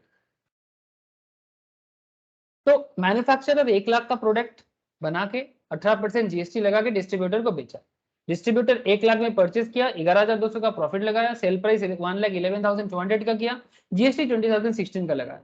ये रिटेलर को बेच रहा है 1,11,200 पे, प्रॉफिट लगा रहा है 24,640 में, सेल प्राइस हुआ 1,35,840, सेल प्राइस में जीएसटी लगेगा 24,451 18%। करके देखो तो 1,35,840 का कितना आ रहा है 18%। संपद कितना हो रहा है? স্যার কত জানা আছে 1,35,000 135,840। স্যার 24,451.20। ठीक है, वही है। ठीक है, नाउ लास्ट में कौन है? कंज्यूमर। इसके लिए कितना पड़ेगा खर्चा? कॉस्टिंग, मतलब आपके लिए तो कॉस्ट ही है ना, कंज्यूमर को तो किसी को सेल नहीं करना है। क्या कंज्यूमर किसी को सेल करेगा?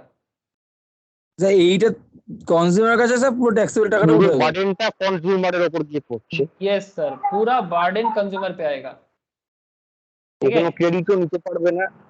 इसको कोई क्रेडिट भी नहीं मिलेगा। ठीक है, all burden borne by consumer, इसलिए यहाँ पर पॉइंट था burden borne by final consumer. और वैल्यू एडेड टैक्स क्यों बोला? हर स्टेज में वैल्यू ऐड हो रहा है ना, मैन्युफैक्चरर से डिस्ट्रीब्यूटर पे वैल्यू ऐड हुआ, डिस्ट्रीब्यूटर से रिटेलर पे वैल्यू ऐड हुआ, एंड रिटेलर से कंज्यूमर पे भी वैल्यू ऐड हुआ। That's why value added tax, इसलिए वैट का नाम इसलिए बेसिकली वैट। हाँ बोलो। सर ये जो होल प्रोसेस है, इस प्रोसेस में ना मैन्युफैक्चरर ना डिस्ट्रीब्यूटर ना रिटेलर कोई भी टैक्स पे नहीं कर रहा है, सीधा कंज्यूमर पे कर रहा है टैक्स। नहीं, बाकी लोग भी पे कर रहे हैं बाकी लोग भी पे कर रहे हैं क्रेडिट यूज कर करके। ये देखो सर, ऐसा नहीं कि वो लोग टैक्स पे नहीं कर रहा है, कंज्यूमर सारा चीज पे दाम देगा। ठीक है, वो तो कंज्यूमर देगा ही, लेकिन बाकी लोग भी दे रहा है। अब देखो सर, अब यहाँ पर पूरा खेल देखो सर, अभी कंप्लीट नहीं हुआ। जब मैन्युफैक्चरर का केस था उसका क्रेडिट कुछ नहीं, लेकिन डिस्ट्रीब्यूटर के पास 18,000 का क्रेडिट था। अब गवर्नमेंट जब डिस्ट्रीब्यूटर को बोल रहा है कि भाई 20,000 का टैक्स कलेक्शन किया, टैक्स का पैसा कभी भी कोई नहीं रख सकता, बहुत लोग ऐसा स्कैम करता है, टैक्स कलेक्ट करके सरकार के घर में जमा नहीं करता, जेल हो जाएगा। समझ रहे हैं सर? इसके लिए मैं एक स्पेशल लास्ट ईयर, मतलब लास्ट सेशन में, लास्ट ईयर नहीं बोलूंगा, इसके पहले जो जीएसटी का पूरा कंप्लीशन हुआ उसमें मैं एक सब्जेक्ट, एक टॉपिक पढ़ा था जीएसटी क्रूसेड बोल के, कि गवर्नमेंट किस तरह से डुप्लीकेट लोगों को, मतलब जो लोग जीएसटी कलेक्शन तो कर रहा है और आईटीसी को झूठ मूठ में आईटीसी दिखा रहा है और वो सरकार के घर में नहीं जा रहा है। ठीक है, ऐसे लोगों को पकड़ा जा रहा है सर। তো 20, জিএসটি নাম্বার থাকা সত্ত্বেও স্যার স্ক্যাম করছে। हाँ बाप रे बाप, अरे भाई देखो, रक्षक जग भक्षक बन जाएगा। হ্যাঁ, এটা বলে যা বিজয় তারা একটা আন্ডারস্ট্যান্ডিং করে নি, এই অ্যামাউন্টটা ক্যাশে, ওই অ্যামাউন্টটা ক্যাশে হলে অতটা এই করার পড়ে না। ठीक है, वो बेसिकली जो चार्टर्ड है, जो कॉस्ट अकाउंटेंट है जो कंपनी सेक्रेटरीज है, जो मेनली ये सब मैटर को देखता है, यही लोग अगर अंदर अंदर में प्रॉब्लम क्रिएट करेगा, वो सब आपको धीरे धीरे समझ में आ जाएगा कि किस तरह से बिजनेस अपने अंदर करता है। छोटा मोटा ठीक है, बट ज्यादा जब करता है तो दिक्कत बढ़ जाता है। ठीक है, मैं अभी उस लाइन पे नहीं जाना चाहता, छोड़ो। 20,016 जब गवर्नमेंट डिस्ट्रीब्यूटर से मांग रहा है तो डिस्ट्रीब्यूटर क्या बोल रहा है कि मेरे पास 18,000 का आईटीसी है जो मैन्युफैक्चरर को मैं दिया था, तो अभी वो कितना देगा? 2016 पेड टू गवर्नमेंट। कौन देगा? डिस्ट्रीब्यूटर देगा टू गवर्नमेंट। ठीक है, डिस्ट्रीब्यूटर टू गवर्नमेंट। सिमिलरली जब रिटेलर को गवर्नमेंट बोल रहा है भाई तुमने 24,451 कस्टमर से कलेक्ट किया, दो मेरे को टैक्स, तो क्या बोलेगा कि भाई मैंने डिस्ट्रीब्यूटर को 20,016 दिया था जो मेरे पास क्रेडिट है, तो करेंटली मैं कितना दूंगा? कौन? रिटेलर गवर्नमेंट को पे करेगा 4,435। ठीक है, तो अल्टीमेटली गवर्नमेंट के घर में कितना जमा हुआ?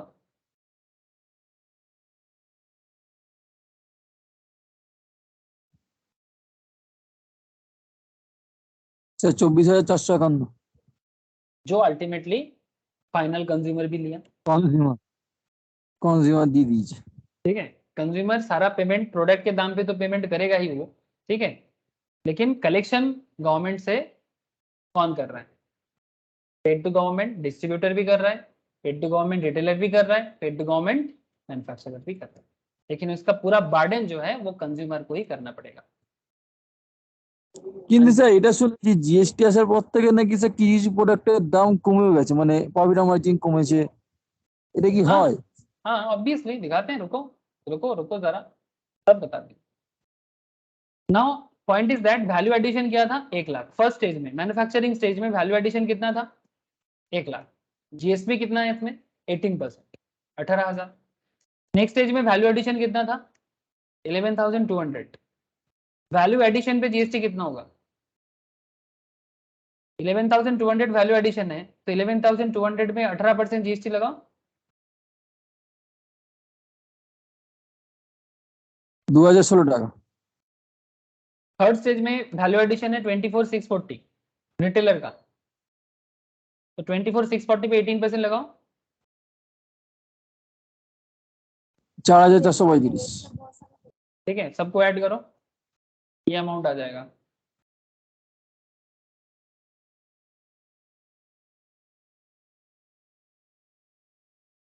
कस्टमर कुछ वैल्यू एडिशन तो नहीं होगा, नील है, तो अल्टीमेटली 24,451 टोटल गवर्नमेंट का कलेक्शन है।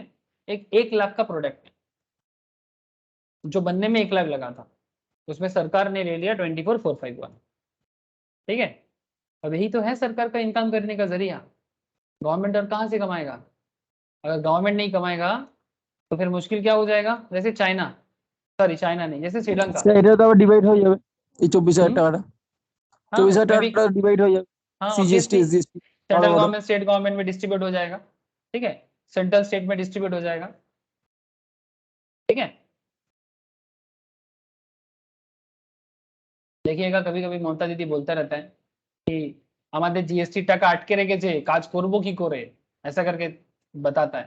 ठीक है, तो उसमें भी कुछ प्रॉब्लम है, मतलब जीएसटी का पैसा तब रोक के रखता है जब सेंट्रल अपना सब्सिडी स्कीम, ठीक है, सेंट्रल अपना सब्सिडी स्कीम गवर्नमेंट को देता है, ठीक है, बट गवर्नमेंट उसको प्रॉपर वे में काम नहीं करता और उसको वापस नहीं भेजता है। जैसे मैं आपको एग्जांपल के तौर पे दिखाता हूँ कि सेंट्रल कैसे स्टेट में कैसे घोटाला होता है। एग्जांपल के तौर पे बांग्ला आवास योजना,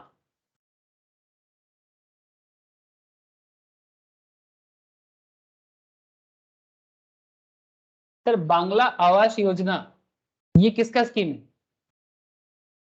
दीदी का स्कीम है क्या? Sir Modi sir. तो क्या इस पे बांग्ला आवास योजना लिखना चाहिए था कि प्रधानमंत्री आवास योजना लिखना चाहिए था? স্যার এটা তো প্রধানমন্ত্রী আবাস যোজনাই তো লিখছে স্যার, এখন মনে হয় নাকি পিএম আবাস যোজনাই তো। नहीं सर, नहीं लिखता है, ये ममता दीदी अपना ब्रांड बना के बेच रहा है।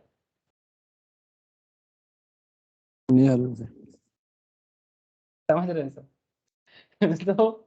तो देखो सर, ये तो बेसिकली भड़काना है।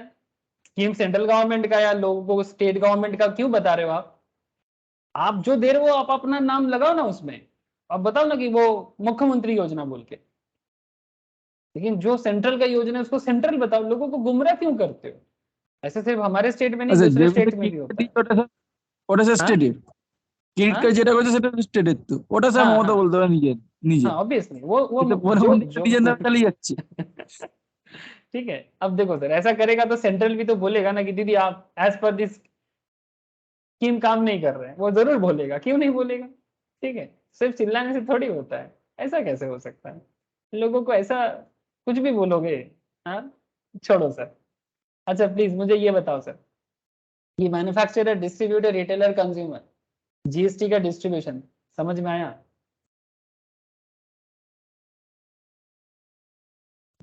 হ্যাঁ স্যার। अच्छा, मुझे अभी इसने एक क्वेश्चन किया संपद ने कि सर जीएसटी आने के बाद प्रोडक्ट का प्राइस कम हुआ है कि ज्यादा हुआ? सर ज्यादातर देखा जाए अगर किसी पर्टिकुलर प्रोडक्ट में जीएसटी रेट ज्यादा हो गया तो वो अलग बात, और पुराने टाइम पे वैट में ना इवेजन बहुत होता था। इवेजन मतलब समझते हो? मतलब चोरी कर, ठीक है, जानबूझ के टैक्स ना देना, ये प्रॉब्लम वैट जमाने में ज्यादा था। जीएसटी में क्या हो गया, रजिस्ट्रेशन मैंडेटरी ज्यादा हो गया, बिना जीएसटी का दिक्कत बढ़ गया, ठीक है। पहले से ज्यादा कंट्रोलिंग आ गया, अभी पूरा कंट्रोलिंग नहीं आया, अभी भी स्कैम चलता है, लेकिन पहले से ज्यादा हुआ है। तो पहले क्या होता था, बिना वैट का भी प्रोडक्ट मिल जाता था, लेकिन आजकल बिना जीएसटी का प्रोडक्ट मिलना मुश्किल है। एज ए कंज्यूमर हम लोग हमेशा सोचते हैं कि बिना वैट का, बिना जीएसटी का मिल जाए, but sir that is not good for the country.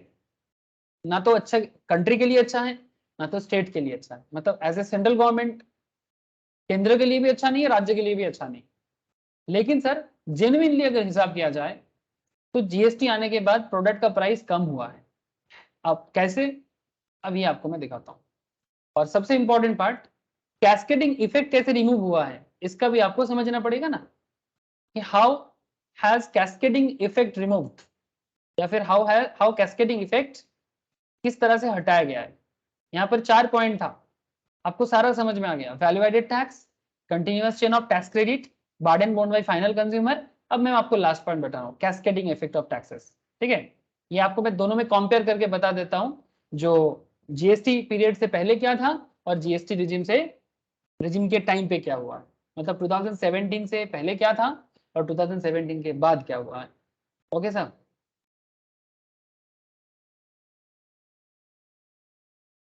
अब पहले क्या होता था, एक biscuit manufacturer, let's make some actual figures to see what happens to the cost of goods and the taxes by comparing the earlier GST. Manufacturer 1000 का cost लेके बनाना चालू किया, ठीक है। 1000 का कॉस्ट है, 10% टैक्स है, कितना हो जाएगा मैन्युफैक्चरर के लिए इनवॉइस टोटल 1100।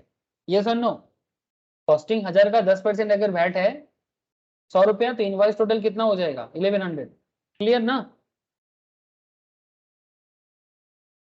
हेलो, ये समझ में आया कि नहीं? हाँ सर। अब इसको वेयरहाउस एड से लेबल एंड रिपैक्स एट 300। वेयरहाउस में इसको लेबल लगाया गया और रिपैक किया गया, जिसके लिए 300 टका एक्स्ट्रा खर्चा पड़ा। तो value addition is what 300, cost कितना हो गया 1400। 1400 पे टैक्स लगेगा 10%, 140। ট্যাক্সের উপর ট্যাক্স চেপে গেল আবার। ये सर टैक्स के ऊपर टैक्स चढ़ गया। ये 100 इसमें इंक्लूड है, मतलब 1100 में 100 इंक्लूड है ना। 1100 में 100 इंक्लूड है, फिर उसके ऊपर आपने 300 लगाया, तो टैक्स में टैक्स लग गया। लेकिन जीएसटी में ऐसा नहीं होता, मैं आपको दिखाता हूँ, डिफरेंस दिखाता हूँ। 1400 पे 140, तो टोटल इनवॉइस वैल्यू हो गया 1540। अब सेम पॉइंट रिटेलर पे आ रहा है। रिटेलर क्या कर रहे हैं, 1540 इनवॉइस वैल्यू है, इस पे 500 का एडवर्टाइजमेंट कॉस्ट लगा रहा है, दाम पड़ेगा 2040।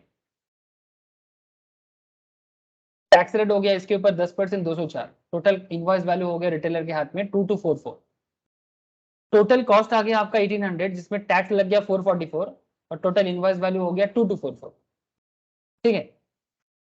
The tax liability was passed on every stage of the transaction, वो तो होता ही है, and the final liability comes to the rest with the customer. This condition is known as, इस जो कंडीशन मैं आपको समझाया, ये जो कंडीशन मैंने आपको समझाया, इस कंडीशन को कहा जाता है कैस्केडिंग इफेक्ट ऑफ टैक्सेस। क्योंकि हर बार टैक्स अमाउंट को इंक्लूड करके आपने सेकेंड बार टैक्स लगाया। यहाँ पर 1000 में 100 लगा, फिर उसके ऊपर आपने 300 लगाया, फिर उसके ऊपर आपने 10% का टैक्स लगाया। मतलब यहाँ पर 100 का टैक्स इंक्लूड करके आपने टैक्स लगा दिया।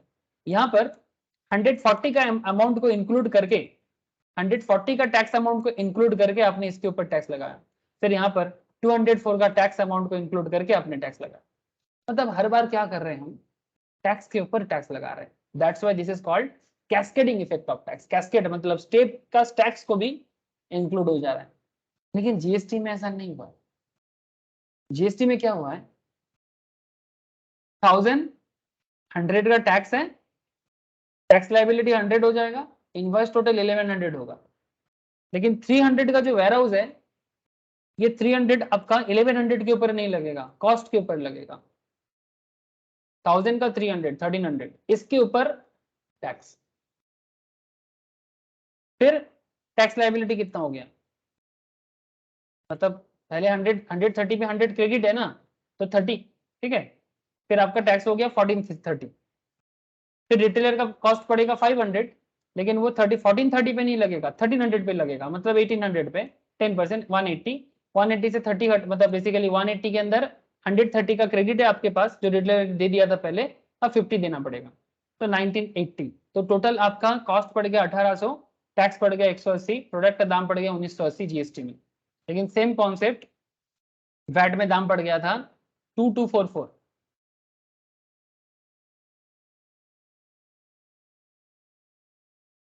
बोलो सर, वही प्रोडक्ट जीएसटी में दाम कम हुआ है कि नहीं हुआ है?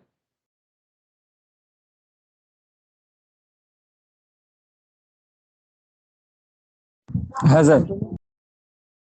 ठीक है, तो इस तरह से जीएसटी पथ ब्रेकिंग है। क्यों पथ ब्रेकिंग है समझ में आ रहा है सर? इसीलिए जीएसटी पथ ब्रेकिंग,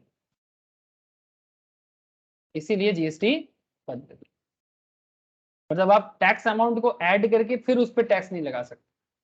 कॉस्ट पे प्रॉफिट ऐड करो फिर टैक्स लगाओ, नो प्रॉब्लम, पर टैक्स अमाउंट पे मत लगाओ, क्योंकि वो छोटा छोटा अमाउंट जुड़ते जुड़ते ना 200-300 का डिफरेंस बना देता है। और ये प्रॉब्लम था पुराने टाइम पे वैट पे, जो अल्टीमेटली प्रोडक्ट का जो बार्डन मतलब प्रॉफिट मतलब टैक्स अमाउंट है उसको बढ़ा रहा था। तो अल्टीमेटली 200-300 का सेविंग्स भी ना एक 2000 के प्रोडक्ट में कस्टमर के लिए बहुत फायदा है। लेकिन पुराने जमाने में फिर भी सस्ता मिल जाता था, बिकॉज बहुत केस में हम लोग बिना जीएसटी का सामान मिल जाता था, जो आज के डेट में मिलना थोड़ा सा पहले से मुश्किल हुआ है। ठीक है सर, तो ये है बेसिक कैलकुलेशन एरिया, ठीक है। लेकिन अभी भी कुछ कंप्लायंस सिस्टम्स है जो मुझे आपको नेक्स्ट बताना है, जैसे कि ई वे बिल, ठीक है, ये जो मैं आपको दिखा रहा था कि ई वे बिल कितना इंपॉर्टेंट हो गया। पहले जमाने में ई वे बिल का पैटर्न बहुत खराब था, ठीक है, तो रास्ते में दिक्कत होता था, गाड़ी को बहुत ज्यादा खड़ा रहना पड़ता था, ठीक है। लेकिन आजकल ई वे बिल के कारण ना स्मूथ फ्लो होता है गाड़ी का, ट्रक का फ्लो बहुत बहुत फास्टर हो गया है ई वे बिल के लिए, ठीक है। ट्रांसपोर्टर ट्रेडर इजीली जनरेट कर सकता है ई वे बिल, ठीक है। ई वे बिल का साइड भी है, मैं आपको दिखाता हूँ। यहाँ पर जाओगे सर्विस में जाओ, ये देखो सर ई वे बिल सिस्टम, एक न्यू विंडो ओपन हो जाएगा, ठीक है। ये देखिए ई वे बिल सिस्टम के थ्रू से जीएसटी पोर्टल में जाके, ठीक है, ये देखो use of E way bill, mode of generation, contents and varieties everything, ठीक है। ई वे बिल के थ्रू से ई वे बिल का अलग से पोर्टल भी है, movement of goods under GST, इसका एक अलग चैप्टर से अंदर भी मैं बताता हूँ, ठीक है, कि किस तरह से ई वे बिल और प्रॉपर वे में काम करता है, किस तरह से गाड़ी का मूवमेंट अच्छा हुआ है, ठीक है। बिकॉज ट्रांसपोर्ट जितना स्मूथ होगा काम उतना फास्टर होगा। जीएसटी का ही कारण है सर कि हम लोग आजकल ऑनलाइन में प्रोडक्ट ऑर्डर करते हैं, ऑनलाइन में प्रोडक्ट ऑर्डर करते हैं और कितना फास्ट हमारे घर में प्रोडक्ट स्टेट चेंज करके भी आ जाते हैं। इसके पीछे भी जीएसटी का बहुत बड़ा हाथ है। ये जिस तरह से आज के डेट में यहाँ से वहाँ प्रोडक्ट भेजना, वहाँ से वहाँ प्रोडक्ट भेजना इतना आसान हुआ है ना सर, आसान हो जाने के बाद ना समझ में नहीं आता, बट इसके पीछे बैकग्राउंड में क्या चल रहा है, गवर्नमेंट कैसे इसको प्रॉब्लम को सॉल्व कर रहा है, टेक्नोलॉजी कैसे सॉल्व कर रहा है, ये बहुत इंपॉर्टेंट मैटर है। ठीक है सर, नेक्स्ट क्लास में मैं आपको, अच्छा इतना तो समझ में आ गया कि प्रॉब्लम क्या था वैट में और किस तरह से जीएसटी उसको सॉल्व किया, ये समझ में आ गया सर। तो need for GST in India और मुझे समझाने का जरूरत नहीं है। यहाँ पर जो एग्जाम्पल है, ये एग्जाम्पल मैंने अभी आपको मेरे शॉर्ट नोट्स में जो था वहाँ पर भी मैंने आपको बताया, तो ये समझ में आ गया आपको। फिर नेक्स्ट क्लास में मैं आपको, अच्छा ये भी मैं बता दिया था, डुअल जीएसटी जो है वो सीजीएसटी एसजीएसटी का एरिया है, ये भी मैं आपको ऑलरेडी डिस्कस कर दिया। नेक्स्ट दिन मैं आपको कुछ फ्रेमवर्क बताऊंगा और कुछ लीगल मैटर्स बताऊंगा, ठीक है, और क्वेश्चन कराऊंगा, ठीक है। आप लोगों को मैं नोट शेयर कर देता हूँ, आपको लोग खुद से भी थोड़ा सा देखें, ठीक है, कि जीएसटी कैलकुलेशन कैसे होता है, आपको भी थोड़ा हेल्प हो जाएगा, ठीक है। लेकिन ऑलरेडी मैं कैलकुलेशन टेक्निक समझा दिया, बट कुछ एडजस्टमेंट टेक्निक है जो मुझे नेक्स्ट क्लास में बता के इंट्रोडक्शन खत्म करना है और फिर एडवांस टॉपिक में जाना, ठीक है सर। मैं नोट शेयर करूंगा, आप लोग प्लीज घर पे जरूर देखिएगा, और कोई डाउट होगा तो मुझे जरूर पूछ लीजिएगा, ঠিক है। এই ক্লাসটা ইয়েতে রাত্রিবেলা একটু পাঠিয়ে দেবেন।